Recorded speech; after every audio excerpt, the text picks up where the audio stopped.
So I've finally got my tool from Super Performance, which is to fit on that nut there. What I've got to do first, there you go. What I've got to do first is knock the tabs off. I've just got to use a chisel here and just gently tap those tabs away where they're locked into the grooves here. So that's the next thing I've got to do. The other thing I've done is I've marked this nut so that when I undo it, I can just verify that the foot-pounds, it's 140, I believe. Also, I've marked the cogs here and here so that they don't get mixed up as to which way they go. So this side is facing me.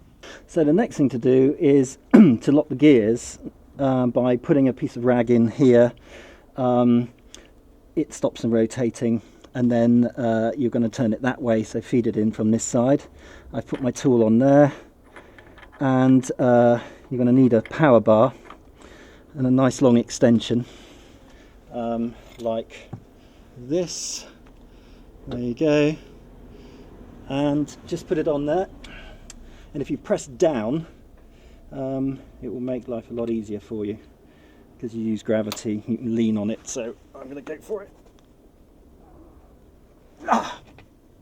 That's it. I think that moved a bit.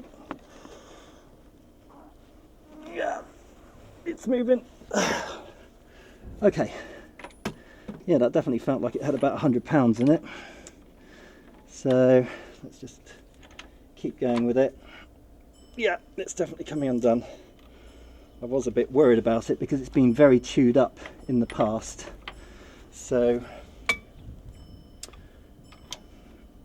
there we go. This tool was at 40, I think it was about 50 pounds from Super Performance, so probably only need it once every 5 years or something.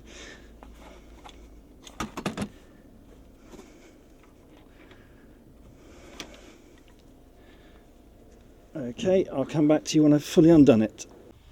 So just remove it by hand now, so there you go. Off it comes, and there's the nut. As you can see, it's had a really hard time, and to be honest, it wasn't peened over properly either, so not really very clever. As you know, if that came undone, it would cause all kinds of damage. So yeah, I'm glad I've actually come in here to have a look at that, because that is in a bit of a shocking state, to be honest, that nut. It's been used again. Naughty, naughty. Then just pull your rag out like that, and then remove your centre cog, which you just twist it and it comes out. Be careful of the thrust races. There's a thrust race that side, there's a thrust race that side, and as you can see, the cogs do look the same both sides, so that's why I've marked it with a red marker, so it looks exactly the same. And then obviously put that somewhere where you're not going to pick up loads of dirt and debris on it. So the next thing is you have to pull this gear off. Now, as MVT showed on one of his diagrams, the later ones have holes in which you thread bolts into, and as you screw them in, it pulls the gear out. I've tried pulling this gear off my hands and there's no way, it's not coming off. So I got myself, I've got some pullers, but I had the feeling that when I saw it, this is a puller, obviously, for those of you who haven't seen one before. I figured that I'd be able to pull it off with that, but the forks won't go round. They're 3 points. They grip on there okay, but there's no way I can get that round the back of that nut, round the back of the cog, between the cog and the case. The gap is too small. Certainly I don't have a puller that will fit it. You could probably make one that did, but rather than get complicated, I thought, well, why not get a crowbar? Okay, but as long as you're careful, that's fine, because what I'm going to do is I'm going to guard the case with a vice guard, put the crowbar in behind it, and I'm doing this again live, so hopefully it will work. Right, there you go. So now I'm protecting the case with a piece of aluminium, and then I just pull it like that, there we go, and it moves, hopefully, and will hopefully come off. And if you rotate it and pull, you'll pull the other side. So if you pull it that side and then pull it that side, it should free it up until we can get something in around the back of it. Let's go again. So again, levering against the guard. Okay. It's being a bit stubborn on that last bit. Okay, let's move the camera out of the way because I can't really get to it whilst filming it. As with anything, the devil really is in the detail, and it's easy to say remove the nut, but there are tricks to removing nuts, tricks to removing cogs that don't want to be moved. So the art is to try and get them by gently. Right, one of the things now is the flat face of this will go flat against there, and if I gently lever against it, it won't damage that face if I'm careful. So that's what I'm going to do, and I'm going to just gently wiggle it, rotate the cog. If you're rotating the cog, you pull it off evenly, and in the end it will release. But the trick is just to keep rotating it, and then it will prise off. Alternatively, if you've got two crowbars, which I haven't got, pull, there we go, it's off. Pull both sides, is what I was going to say. If you can pull both sides, great. You can see I wasn't pulling hard. The trick is, don't force anything. Look, there's no marking on there, there's no damage, no indents, nothing. So it's not what you do, it's how you do it. Just don't be heavy-handed, because it's aluminium, and aluminium will mark. Anyway, so the cog is off. And it is actually different from side to side on this one. This one sticks out here. That's the bit that faces the engine, and this bit is shorter. So this boss is shorter than that bit. I don't know if you can see that, but there you go. And it goes that way. So the next thing is removing of the circlip down here. Circlip pliers, or you can use normal pliers in this case because it's not reversed. Sometimes these circlips are an absolute pain because they get stuck in, and sometimes you have to kind of tap them round to free them and stuff like that. I'll see what this one's like. I mean, it's got lots of oil around it, so I would imagine that it should be, because since it's bathed in oil, it should be fine. Also be careful, make sure you've got a nice grippy pair of pliers, because you don't want to round the holes off on the circlip. So you just give it a squeeze. Oh, and that's what I mean. You don't want to be doing too much of that because you damage the circlip. The pliers do have a grippy thing here, as you'd expect with pliers, but I may just cut a little groove in them to help them to grip this this actual piece. Let's just try one more, and if it does it again, no, I'm going to change it. I'm going to modify the pliers. Here you can see I've made a modification to the pliers. I don't know if you can see there's a hole through the middle of the tip, and if I open it, there you go, you can see I've reshaped the ends to grip the circlip. To make it grip, let's just have one go at it with these pliers set like this, and see if it removes it. If it doesn't, there's another trick you can do with a screwdriver.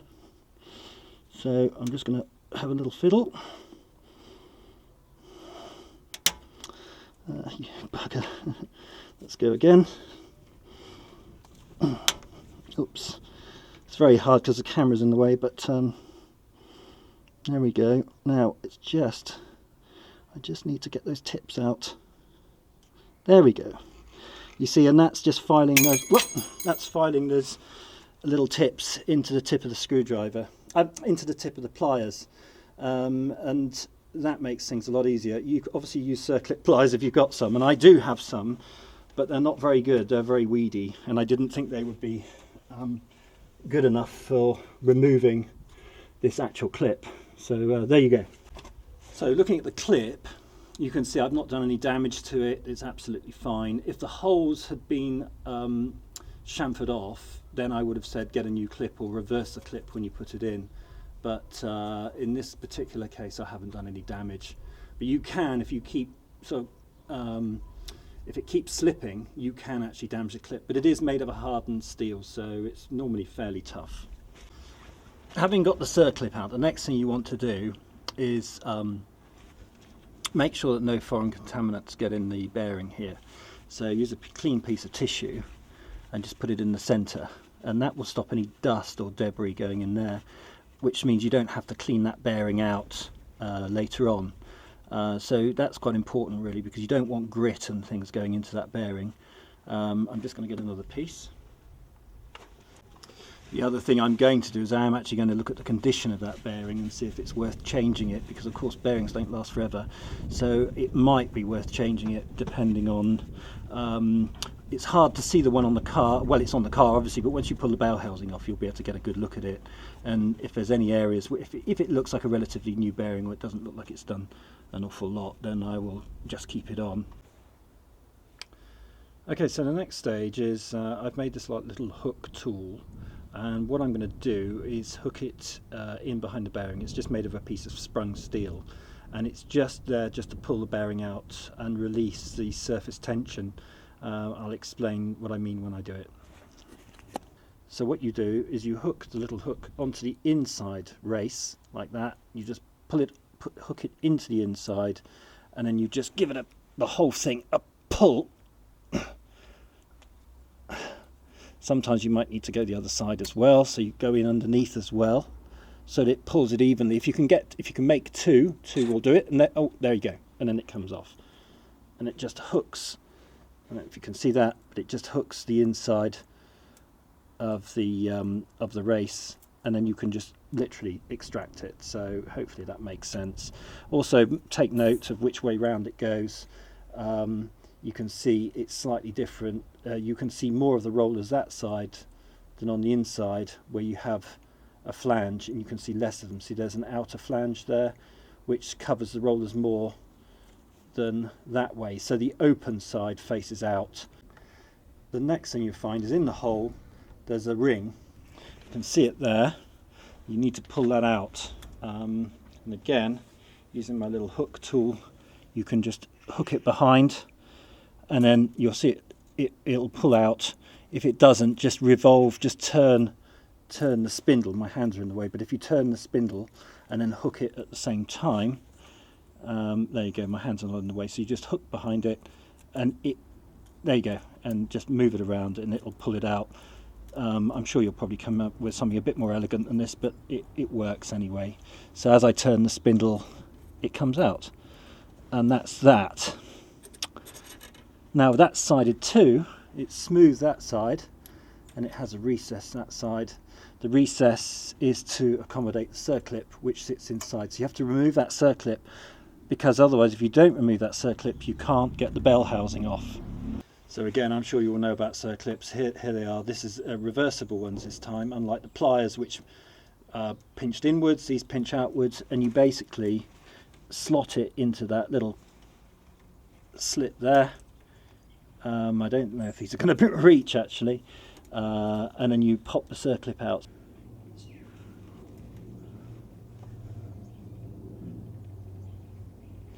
Oh, it wants to come off, doesn't it? Oh, look at that, I've managed to do it without moving the camera.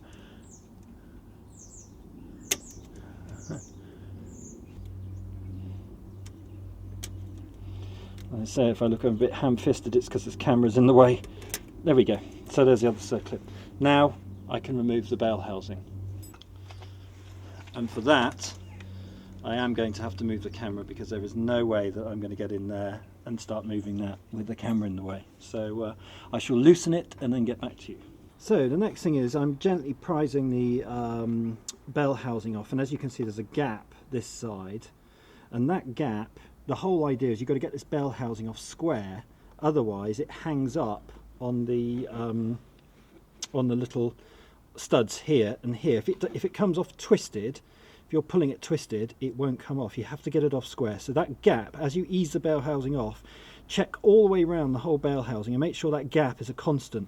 At the moment, there's a gap here, and it runs down the side of the engine like that. To put it in perspective, you can see the engine. Then, I'm holding the light so I can't point to it, but then that gap goes all the way around there, comes all the way down the bottom of the timing case to there. And that's where it stops. Then from then on the gap closes up as I go around there, which means that I'm not pulling it off square, and it's basically hung up on a couple of studs on that side. So what you have to do is I've now got to push it, tap it back again to close the gap, and try and release it this side first, and then it should pull off square. So the whole object of the exercise is to pull it off nice and square.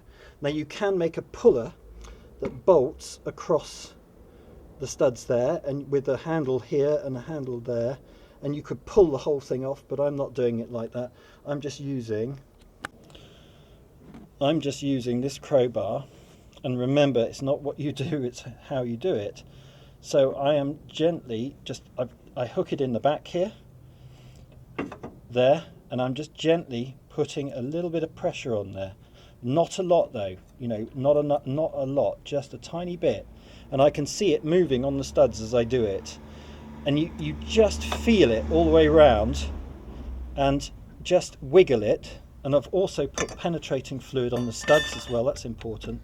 So put penetrating fluid on these studs, all the studs that are exposed, all the way around and there.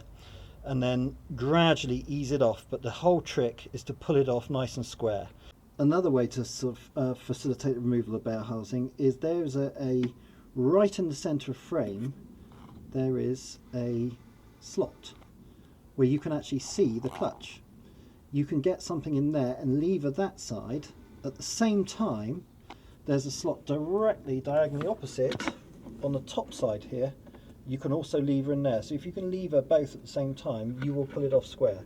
Unfortunately, I'm not on a ramp and I can't get anything in there. I'm going to see if there's anything that I can do to actually get in there, because this is the side I want to release, and that's an excellent lever point. So the next thing to do is I can feel that the case wants to move now. I freed up this side with penetrating fluid, and I just kept pushing the bell housing in, penetrating fluid, then pulling it out, more penetrating fluid, pushing it in, pulling it out, and now I can feel that it's loosened up quite a lot. Now I'm told it's very heavy. I've never done one of these before, so let's just see how we get on. I think I've freed up everything there is to free up. There's a few electrical wires and things like that around the front, but hopefully we should be able to just pull it clear without it striking too much. There's an oil cooler pipe here which looks like it might get in the way a little bit. I put some wood down, so in fact I'm going to put some more down in case I drop it, and that will, so it doesn't land on the floor, it lands on some wood. And again, I'm just going to wiggle it around, but it's definitely free now, and hopefully we should have it off in a jiffy. I don't know if you can see, it's come out quite a long way. It's right near the oil cooler, and it's touching my my homemade vacuum tank, which I think I might just have to take that off. And then let's have a look inside the engine bay. So inside the engine bay there you can see it's moved quite a way, but we've got a little bit more to go. There's a couple of studs clear, but we're not quite there yet. Right, I've removed my air tank, so hopefully it should come off now. There you go, it has come off. That's just that last little bit it needed to get free. There we go. Let's see what we find. A broken clutch, I hope. Otherwise this is all going to have been for nothing.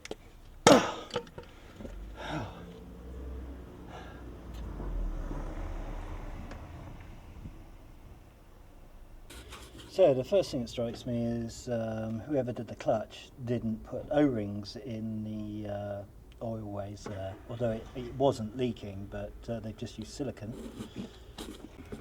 So as you can see, the O-rings are clearly missing down there. There's nothing at all. The clutch looks annoyingly to be okay. I mean, I can't see anything broken. I hope I find something broken once I take it off, but at the moment I can't find anything, so that's a bit of a pain. So the final thing is now to remove the clutch plate, which, like I say, doesn't look like there's anything wrong with it as yet, but we shall see. The pressure plate itself looks to be okay, annoyingly, but I've undone all the bolts now, so I'm just trying to undo it evenly.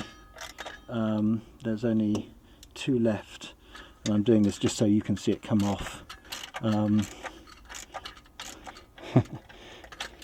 Well, it looks like I'm really ham-fisted, but like I say, it's just the camera's in the way, so it's very difficult. There's not much room in this wheel arch for anyone that's ever been in here doing stuff. You know how tight it is. And I'm in the dark again. Here we go.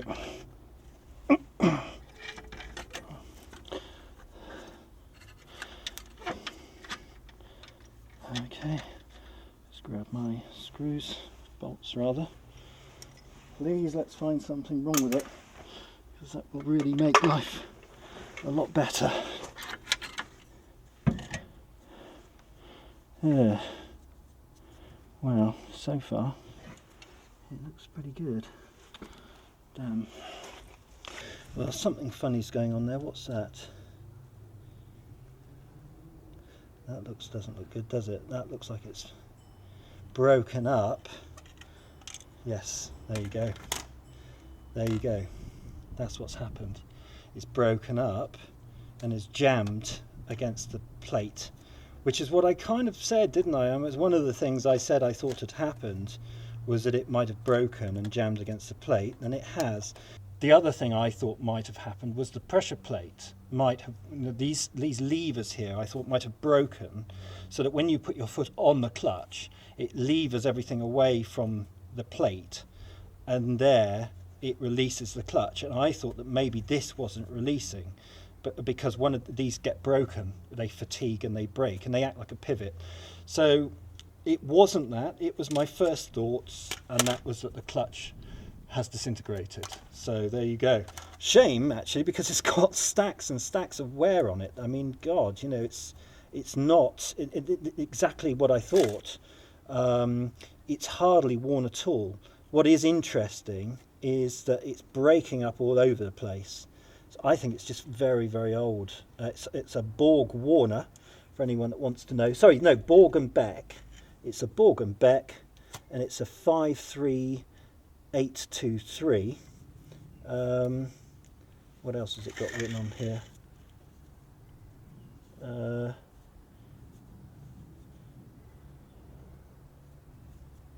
AP approved. So Borg and Beck 53823, AP approved, and it's had it. In final diagnosis, what I actually found was this piece wedged like that against the pressure plate, and that is why the clutch wouldn't release. It was holding fast on that piece, which was what I'd kind of thought had happened originally, because I still had pedal pressure, which meant that I felt as though the pressure plate springs were actually working, and that was my sort of original kind of diagnosis. That's what I felt had happened. But then later I kind of thought maybe the pressure plate had in fact broken, and in fact the springs had broken, or some of them were broken and it wouldn't release. But anyway, I was racing at the time when it happened, but it's an old injury, because when I actually look at this, you can see there's a crack there, and that crack is actually full of debris and stuff like that. So that is an old injury that was definitely about to expire. And in fact, as you go around the fibre plate, there are other cracks as well. And although the fibre plate's not actually worn, it's definitely on its way out. And I suspect that the car it's either an age thing, or it's been given some traffic light Grand Prix in its lifetime, which was nothing that I've ever done with it. I don't pull off the line quickly like that. Well, I don't dump the clutch anyway. Yeah, it's also interesting to note that this piece that's still here, and it really is quite firmly attached, is migrating outwards with centrifugal force. So it's actually is on its way out. I suspect there are people here that know more about the aging effects on clutches than I do, or whether that is just grief from hard driving.